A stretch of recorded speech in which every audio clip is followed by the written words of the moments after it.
Edo State Police Command has arrested Theophilus Osazuwa for allegedly killing his 4-year-old son. Testimony Osazuwa in Benin City. According to police spokesperson Moses Yamu, the tragic incident occurred around 12:30 p.m. on Tuesday at the suspect's residence in Ogbesan quarters off Benin Agbo Road. Preliminary investigation suggests Osazuwa acted under the influence of illicit substances. Yamu explained that Osazuwa, upon returning home, reportedly fell into a trance, screaming "Holy Ghost fire" before grabbing the child and slamming him against a wall. The boy was rushed to the hospital but was pronounced dead on arrival. The Edo State Commissioner of Police, Umoru Ozigi, condemned the act and issued a stern warning to youths about the dangers of drug abuse, citing its devastating effects on individuals and society. This incident highlights the urgent need for stronger measures to address substance abuse and its far-reaching consequences in the community. Wow. Mr. Franklin, wow. What are your thoughts on the story? It's a very sad one. Wow. That is, I'm trying to connect the two. Under the influence of drugs and then falling into a trance and shouting Holy Ghost fire and killing the son. Like lifting up the boy and slamming him. That's what we're saying now. That's what we're saying. My concern is the connection between the hard drugs, trance. They would say he was hallucinating now, because saying trance and then coming out from a trance, shouting Holy Ghost fire and then rushing the boy to slam on the wall. But it's okay. Let's just stick to what the news said. All right. Because trying to analyze this is a whole lot for me. But the truth of the matter is that I just pray that the young men will understand that drugs can never help you. You know, most times people take it for different reasons. But one thing about it is that it gets addictive. That's why personally I don't subscribe to alcohol. I don't subscribe to any of these things because they have the ability to get you addictive. There was a time I was arguing with someone one day. The guy was like, hey, someone can still be addicted to coke. I said, yes, I know that there are people that must take coke every day. I know, at least I know about 3 persons that at least there's no day that will pass, they must take coke. It's normal with them. I can say that's an addiction. But you can never see anybody buying soft drink, for instance, now, and the person will buy 5 bottles and sit down on the spot and finish it. All right. You understand me? But go to the bar. You can hardly see someone buying just a bottle of beer. The person must at least 1 or 2. All right. If the person is not a heavy drinker, the person cannot move, but at least 1 or 2. It's very difficult to see someone who takes alcohol just drink a bottle. That's the addictive nature of this stuff. And then secondly, I always tell people, you know, trying to take these things, they will tell you, take it so I can forget your sorrows. You don't need to forget your sorrows. You need to handle them. You see the point? I was going to, that was, you know, kind of in line with the next thing I wanted to ask you. Substance abuse has grown over time. Yeah. We've had the different names. We've had meds. Yeah. We've had, you know, what's it called? That there's a local name they used to call Impumiri or something. Impumiri, yes. That yes, one. I don't even know where that one was invented We've had from. that, and all of this people take. Why do you think it's become on the rise that is imperative for many young people, and also the father of this boy, to have? A lot of people are actually depressed. A lot of people are going through mental. You see, one of the greatest problems we're having in Nigeria today is mental sickness. A lot of people are mentally unstable because the economy, our environment is very abusive and very harsh. So people are depressed because of the harsh environment? It's the harshness for me. Because you see, that harshness can come in different areas. And most of the time now, people are driven because people are constantly abused. You enter the taxi, the taxi driver is abusing you. You get into the bus, the same thing. Okay, you are driving your own car, so you are trying to put your head, the keke man walks in, and before you know, he's saying you, he's insulting you, he's abusing you. Now you get to the filling station, the same thing. Anywhere you turn, people are not kind because of the things we are going through. Because difficult times people are going through. You find that people have become so selfish, so self-centered. Now, do you think it's because this happens because of tough times, or Yes. because we are not sensitized enough on the importance of mental health? You see, how will I say? You know, sensitizing, the truth of the matter is that even when you say you want to do it, where will you find the people to listen to you? Because you mentioned the filling station just now. How are you going to do it? That might not be. We have the markets. How are you going to do it in the market? You see, these things begin from, number one, the homes. Okay. Begins from the homes. Okay, a man is leaving the house, the wife is nagging him of one need or the other need, making him feel less of himself, for instance. Now that man coming out is not at the right frame of mind. Any little thing that happens to him, he can snap at you. You think it's because of you, but there's something that's happened. Now there's this other lady that the husband is constantly abusing and calling her all sorts of names at home and giving her all manner of silent treatment. Now she's coming out with that same burden, with that same baggage. Now you mistakenly matched her that she would have said, what? She raised all the manner of insults at you, and then maybe you don't also know where this one is coming from, and then a slap ensues, and then before you know it, people come back stressed. And then the problem most times is that we always like to go for a quick fix.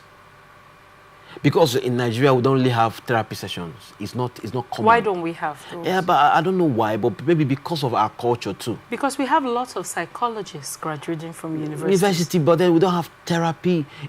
Therapy is not our thing. Now, even if there are some private practice therapists, right, which is seemingly going to be expensive for the average Nigerian. That's what I'm saying. You see, I told you something the last time. I said, I can't remember what we were discussing, and I said, the reason why health is very costly in Nigeria is because we have private individuals that own hospitals. Because we have private practices, I do remember. Exactly. But abroad, it's purely government owned. Purely government owned. And that's why you can walk into a therapy session, it's cheap. But here now, a private therapist right now, when you walk in there now, they'll tell you a session. By the time they quote the amount of money you're going to pay just to sit with them for 1 hour. You understand me? And then in that 1 hour, because he's also, most of them are not really thinking of helping you. They want their money. So now that 1 hour, you see the person delaying, asking you some questions. At the end of it, that 1 hour, you've not achieved what you came for. But the truth of the matter is that I don't know how we're going to do it, but people need to talk. See, it doesn't matter what you're going through. I don't know who's watching right now, but it doesn't matter what you're going through. Find someone that you can walk up to and talk to. But I also understand that we also have the issue of trust in our nation. Because right now, a daughter comes back and tells the mother, I remember one that happened, I had to rebuke the mother. Now, your daughter came back and told you that a particular uncle is trying to touch her in a way that is not right.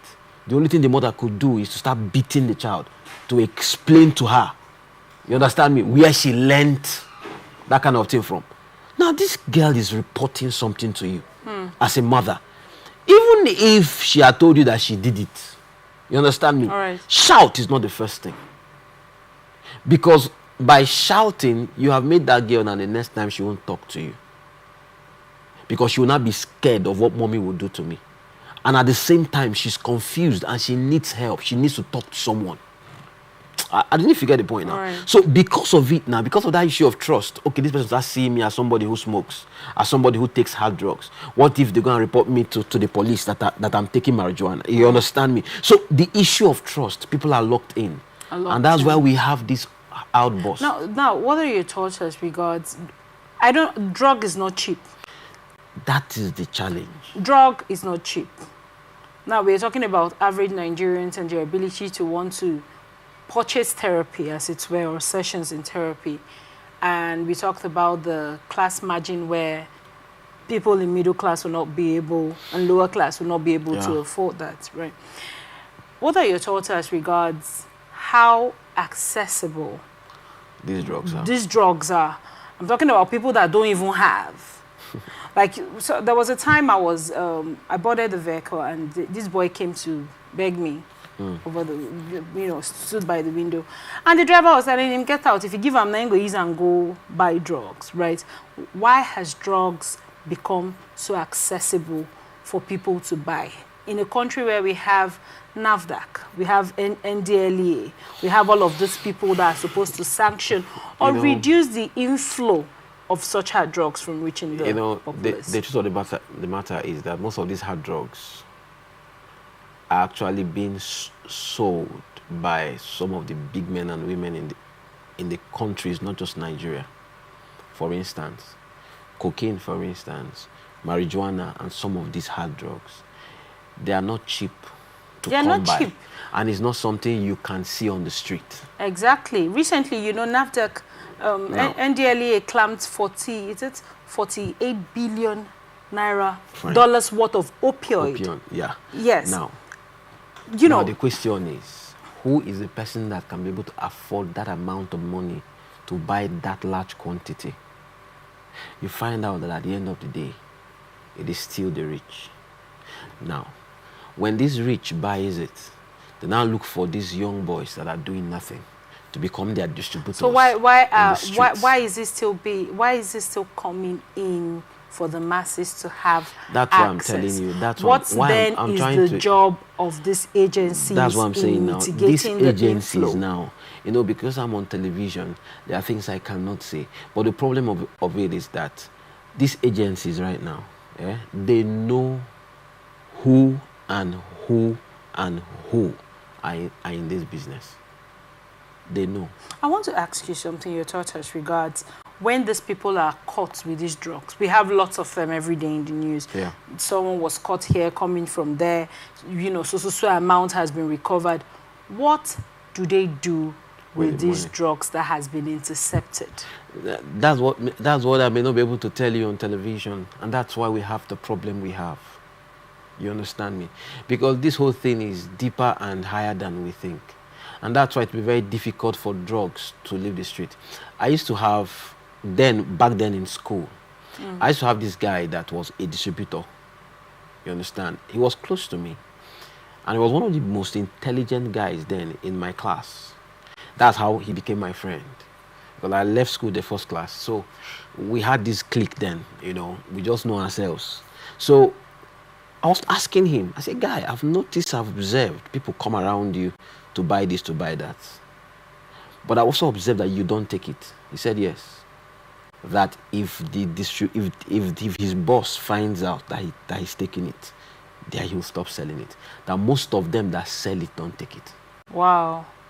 Because they know that the day you start taking it, you won't be able to sell again. You understand? Wow. You understand? So now that tells you how terrible this thing is. If you take it, it will be difficult for them to trust you to go sell. So they must make sure you are clean first before you can sell it for them. Because they know that if you start taking it, if they give you, let's say, what you will find to try a way to cut corners, to have some free things, you're going to drop for yourself. And you may be high, and then you may blow their cover.